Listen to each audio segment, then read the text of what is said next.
Hello and welcome to this short series on building and deploying workloads with Lambda and ECS.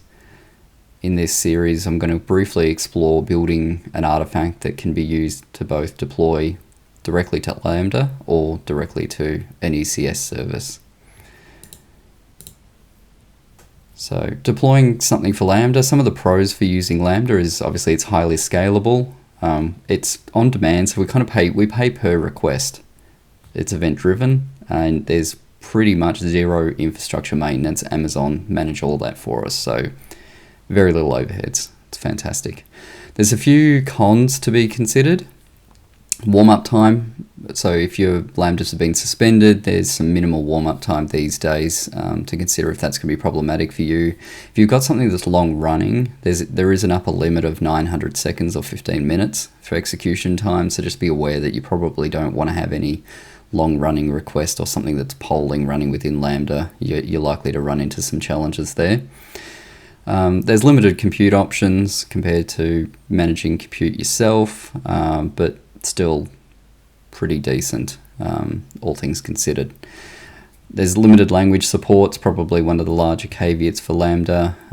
Some payload considerations as well. There's a few limits there for your overall synchronous request and response size of 6 megabytes there, 20 megabytes for each stream response, 1 megabyte for your total request line and header values. So if you feel like you're going to hit any of those kind of limitations with whatever workload that you're deploying into Lambda, it's possibly not quite the right fit for you.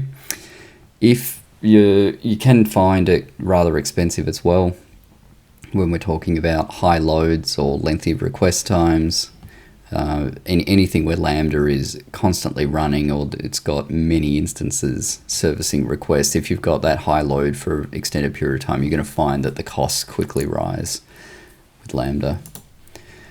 Moving over to ECS and Fargate. So some of the pros for ECS is that obviously it's also highly scalable, but this scalability is very configurable as well. So that's the benefit that you've got here compared to Lambda, is you actually get more control over how you want to scale it up and scale it down, whether it's going to be completely automated or you want to do on demand, you want to set it to a certain level. You've got full control of that. And obviously you're running long-running tasks here, so they can run for as long as you need to. You don't have to worry about that 900-second timeout, the upper limit that you've got with Lambda. Benefits of containers is that we can run any language or framework or any kind of commercial off-the-shelf application for that matter and schedule it to run in ECS. Infrastructure is pretty much still taken care of by Amazon. They manage the full control plane.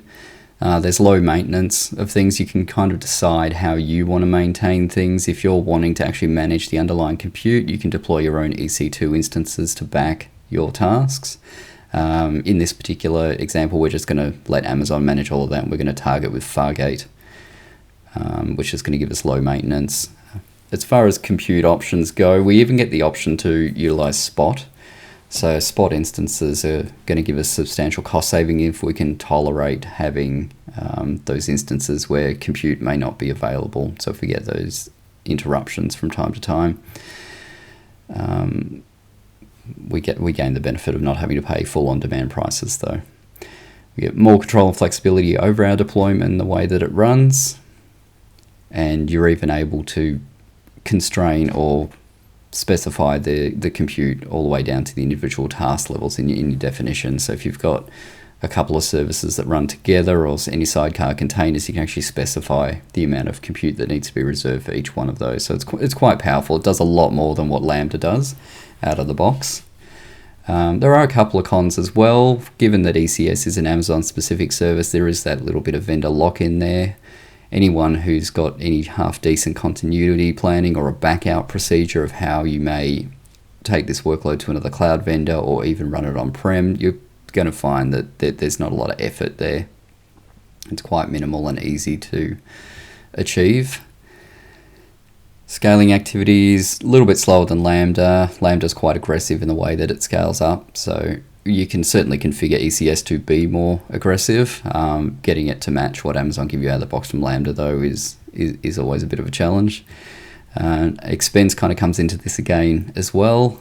Anything that's online for lengthy periods, I've got here, 24/7. So things that just run all the time. You've got an online website, or running even just business hours can still be quite costly. All compute being charged by the hour.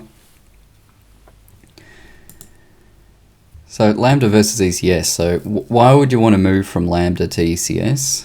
Well, if you're concerned about response times, then using ECS over Lambda is going to be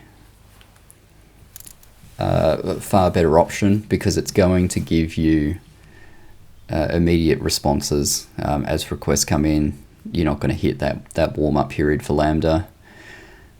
Long-running requests, obviously, if you want to have something that's actively polling and checking the state of things, it hasn't been designed to be asynchronous. You need those long-running connections running. Something like that is useful to have a container or a consistent workload there to back it. Alternatively, with Lambda, if you've got an event-driven system, you can have triggers and stuff that are polling, and you can get away with your asynchronous ways of managing those particular requirements there. Cost effectiveness, so it comes down to the amount of compute that you're going to use. I mentioned earlier about if you've got a website that's highly active, there's a lot of traffic for a long period of time. Lambda can get quite expensive, assuming that you're able to actually control your resources in a way that you can get the most bang for buck out of your compute that's being deployed with ECS to deliver the same output that you're getting from Lambda. You may find that it's a little bit more cost effective to do that, and especially if you can bring spot instances in. So what are we targeting with this outcome? So the initial question was, is it possible to actually build an application artifact that can be run on both AWS Lambda as well as ECS? And the answer being yes. Why would we want to do this? So I've touched on a few things with the benefits of both, but effectively cost effectiveness of non-production environments or any kind of low traffic environment is where you may want to choose something that's more per request based like Lambda over ECS, or you're just needing flexibility in choice of platform. So in this case, we want to be able to use both Lambda and ECS, so we're going to target them both. And that's going to give us the best bang for buck there, depending on our needs per environment. So we're going to explore a couple of things. We're going to build a container image that supports both Lambda and ECS, and we're also going to develop the infrastructure as code to easily deploy the workload on either platform. Keeping all things simple, the application that we're going to deploy today is just going to be a static React app. We just want something that doesn't have any other dependencies. It's very easy to build, use, and demonstrate. So think of this like your front-end component that's being deployed. And to facilitate this, we'll write a really basic Node.js Lambda function that's going to handle the asset retrieval when we're deploying under Lambda conditions. On the flip side, we'll also implement Nginx, and that's going to serve our assets when we deploy under ECS. Here's our target architecture. On the left side, you can see that we've got a Lambda function there that's retrieving our container from the registry. So any user requests that come through the load balancer when we're deployed under Lambda situations is going to route requests via that Lambda. And alternatively, if we choose our deployment type to run under ECS, then the load balancer is going to go route through our React service that we've deployed on ECS with Fargate. So it's very, very basic setup. There's a lot more that could be put into this diagram. I haven't shown security groups or anything like that. We will be deploying them. But this just gives you a high-level overview of what we're trying to achieve here. Having a look over at the IDE here, I've just got a basic repository set up at the moment. This is just to allow us to, just to kind of kickstart things. So I've got a document in here, which is just going over what this repository's purpose is. And I've got a makefile. This is just running a set of tasks that are here to help in managing this project. So it'll allow us to build the application, manage the artifacts, publishing the artifacts, deploying our stacks to AWS. In this case, we're going to use CloudFormation. as well as cleaning up afterwards. So yeah, I'm not going to go too much into what this makefile does. The code base is all published on GitHub, so if you're wanting to have a look through this later and run it for yourself, please do check it out on GitHub. Alrighty, so let's get started, and we'll start in this episode. I think we'll go through and we'll configure Lambda, and we'll get that going, and we'll follow up with the container for ECS in the following video. So let's go and create our Docker file.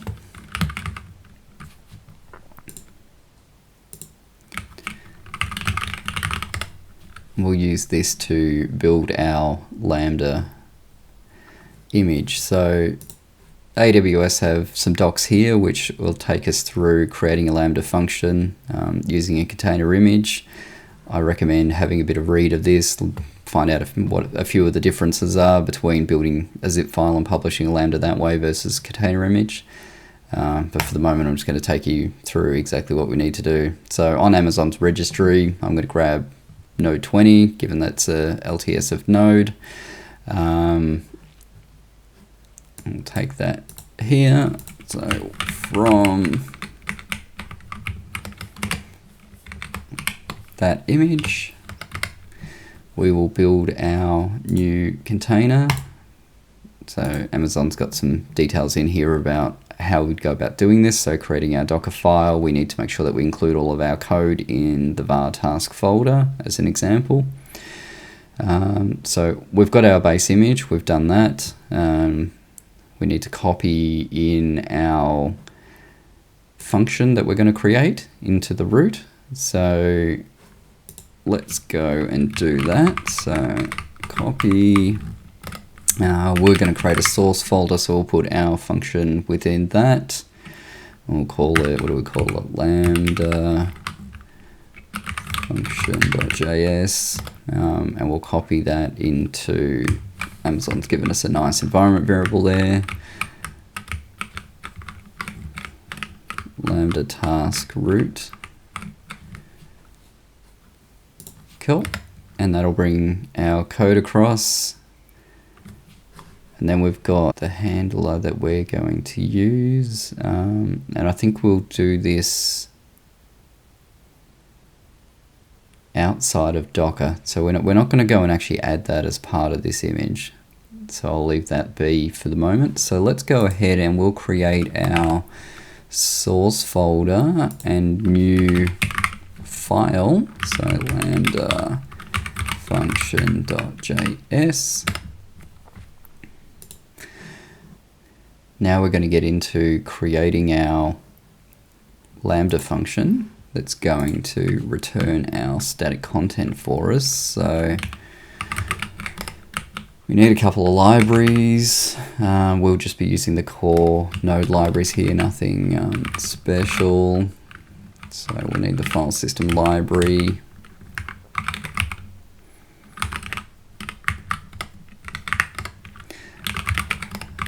And we'll get the path library as well.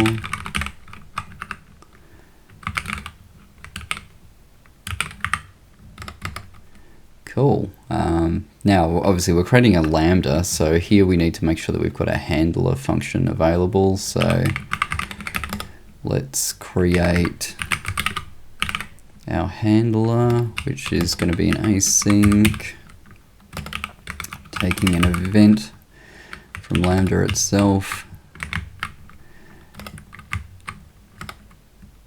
Cool. Alrighty. Now we're going to be interested in looking at what's in our event path. So from our event path, we're going to want the file name that's being requested. So what we're doing here is going and retrieving a file from our file system and handing it back through the request. It's almost like we've written our own web server, is effectively what we're trying to achieve here. So we want to get the file name from the event. So let's create ourselves a new variable, which is going to be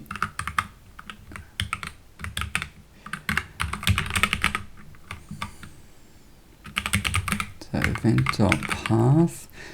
So when we given that we're deploying this to run behind a load balancer, the ALB is going to have all those usual kind of path-based route, other header options that are going to be sent through to Lambda. So we'll grab path directly out of there. Where in this case, we're looking at what happens when a request comes to the root. So if the path is blank or just a /, we want to make sure we default that to our index file. So index.html. And then given that we're doing a ternary here, if we're actually given a file, we'll just pass that through. And then we've got our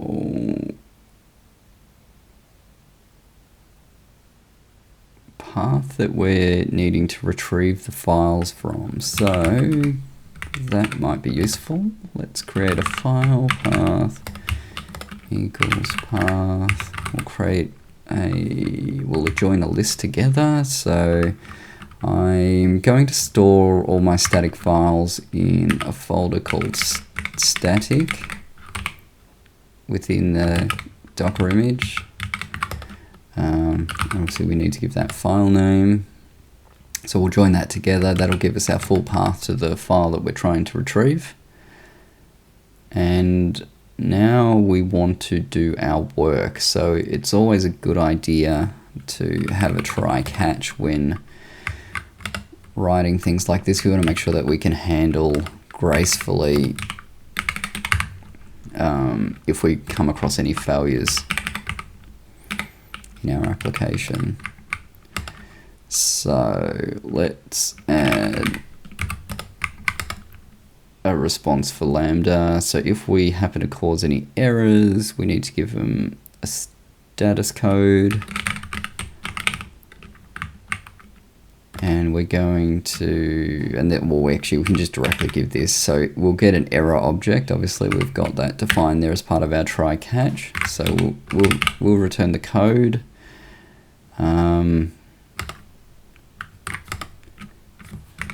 And then we're going to set our body. We will stringify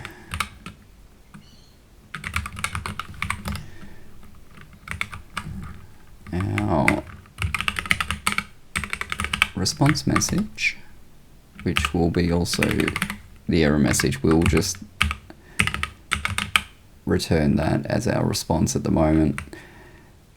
Probably would be better to have some additional error handling in here so that we're not actually giving internal errors back to users, but this will suffice for the moment. Just make it a little bit more readable.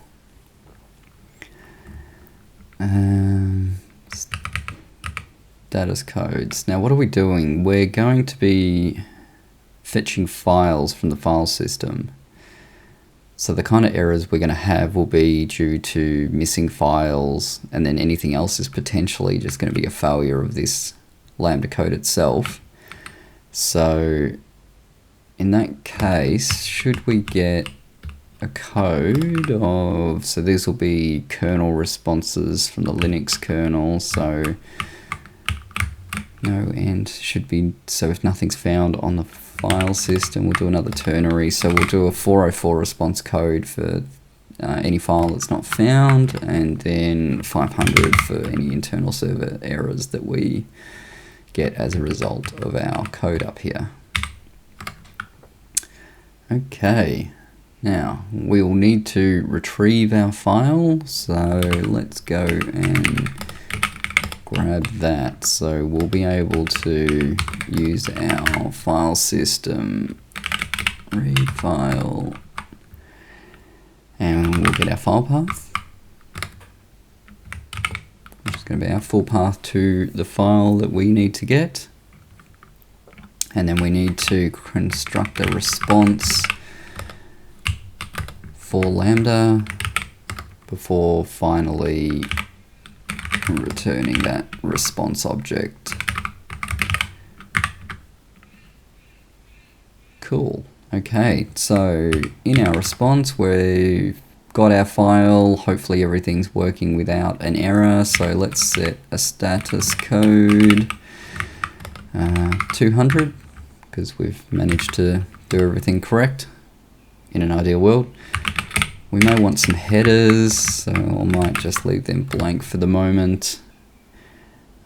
We're obviously going to want body content, and that's going to be what we've just received from our data object.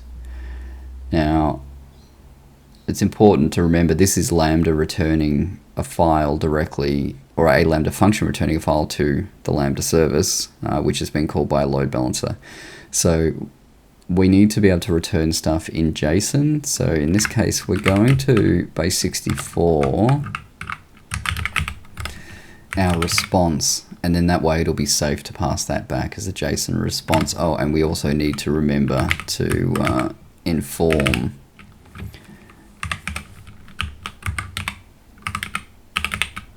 Lambda and the load balancer that we, what if I missed a comma? That our response has been base64 encoded, and then that way it'll be able to successfully decode that as we go. Cool. Alrighty, that looks like we've now got something that should hopefully run. We don't currently have any content that we can return, so I'm expecting if we ran this that we would now get an error. So hopefully a 404 will be our response rather than a 500, but who knows. So we've got this make file which will help us build our app and container, and we can use that to test retrieving a file as well. So this app's actually expecting that we've got our React app ready to go. We haven't done that yet, so we're going to just disable that, and we'll just build the container at the moment. So if I jump onto the command line, if I run this make file, it'll just list all our tasks, so you can always refer back to the tasks that we've got, or you can do make help, which is going to display the same output. So let's build our image with our Lambda function in it.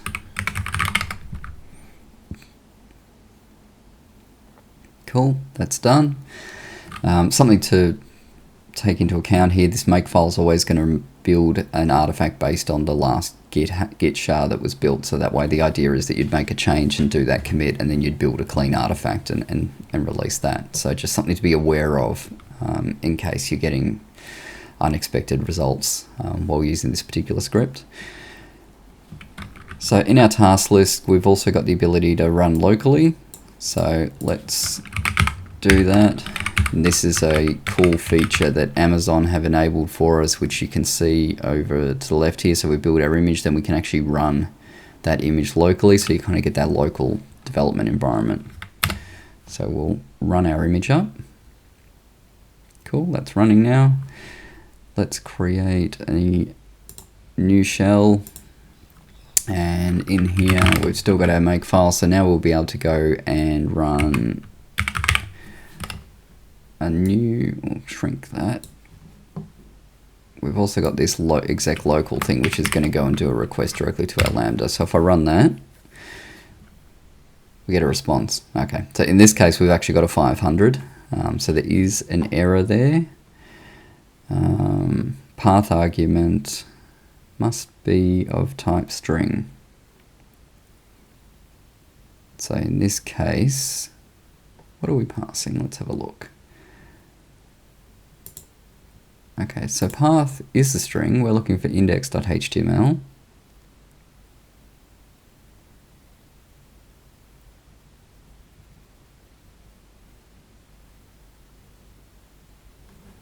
Received undefined.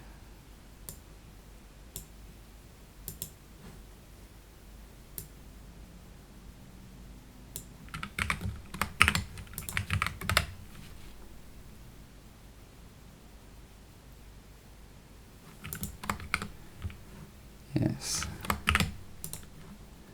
So in here, okay, so if nothing's passed, we default to index.html. We're always going to look for it, so we're then trying to read said file. That has failed, and we've got our 500.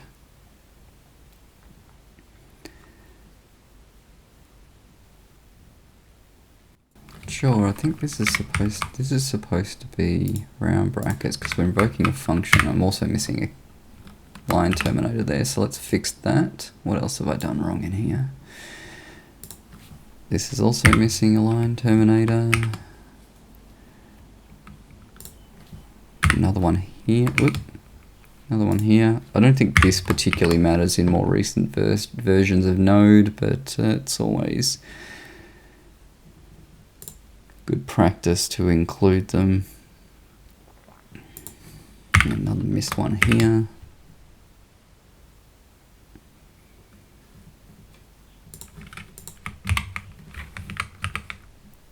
Let's build a new image and see where we're at.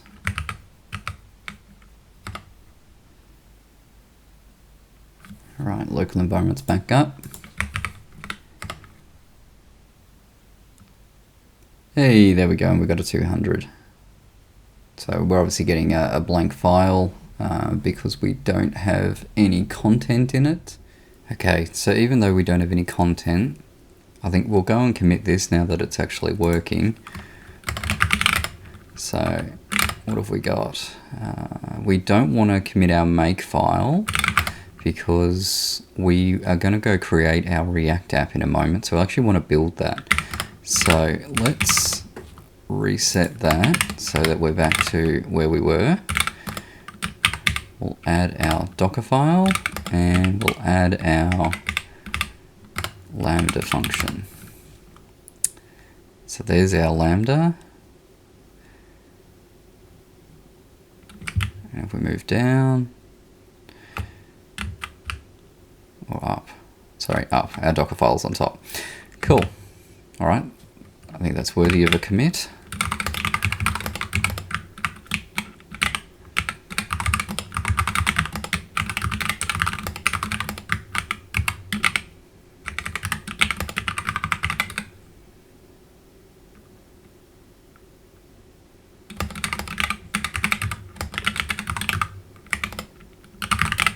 All right, so creating initial Docker file with Lambda support to return static files.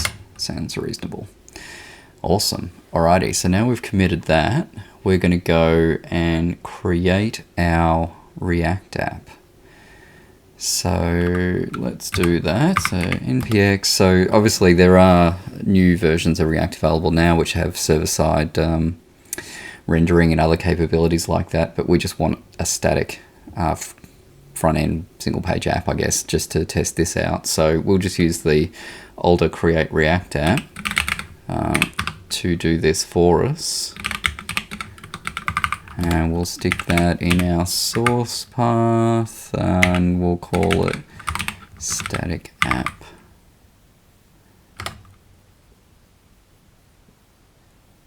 There we go. Create React app will do its thing and install all our Node dependencies.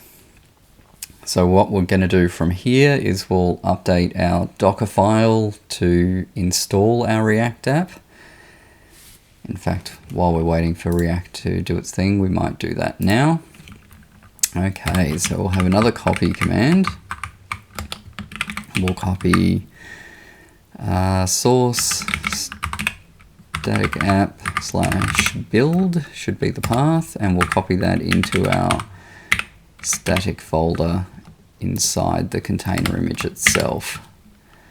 So we'll save that. That's our change to the Docker file. So if we pop back into our make file, so we can see here we've got our build command that's going to run build app, which is going to do this, which is just checking for the folder path, whether it exists or not. So if the app's been built, each time we run this, it's not going to rebuild it.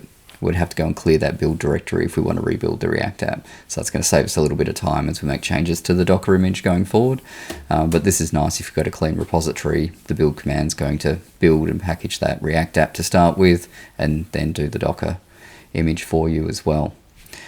So here we go, our React app's been created, so that's all in here. That looks pretty good. We probably don't need this git ignore because we've got one in our project root, so I'll get rid of that. We do need our lock files and everything else, which looks pretty good.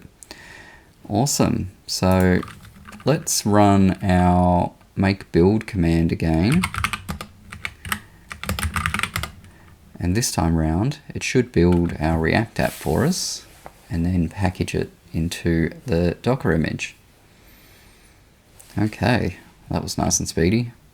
So we've got our static React app here. So we've got our CSS files and stuff. We've got our index file, which was what we were trying to retrieve with our Lambda. If we go back in here, so our default path we've mapped to index.html, or we could explicitly request the index.html, which is what, if we jump back into our make file one more time, our exec local is going to do that, and it's going to explicitly request the file. So how about we try both? We'll check that the root mapping works, and we'll also check that it reaches, it collects that file as well. So we'll shut down this old instance we had, and we'll run up local again with the latest one. Cool, that's up and running. And then we will, oops, sorry, that needs make exec local, and we will run it again. And we got a 200, fantastic. And we've got body content this time around. Now, if we temporarily remove that index.html from make again, and we'll run the same command, this should now hit our root path, and we should receive the same base64 response, which you can see we have, which is great. So let's put the make file back to where it was. I have put this comment in here as well, so if you're running this yourself, you want to actually see what's in the body, you can actually decrypt it on the command line. So you need to install JQ to do this, but I'll just run that for you now so we can actually see that it's got the content of our HTML file from React. So you can see all of our HTML markup here from the static app that was created. Excellent. So I think that's probably worthy of another commit. So let's go ahead and do that. So changes for Docker, we're just copying our application in. So we'll take that and we'll add the static application. And just making sure, cool, node modules and the build directory are being ignored by our git ignore, which is fantastic because we don't want to accidentally commit those. That'll cause us more pain down the track. Excellent, so git commit, creating static React app, and packaging in Docker image. Cool. Alrighty. That's 2 commits. And I think we'll leave it there. In the next episode, we'll start working on the CloudFormation to actually go and deploy this to Amazon. But at the moment, we've got our React app. We're managing to build it. We're packaging it in Docker. And we've verified locally that our Lambda is able to retrieve that application for us, or at least the index.html. So I'll see you in the next one, and we'll start deploying to AWS. Thank you.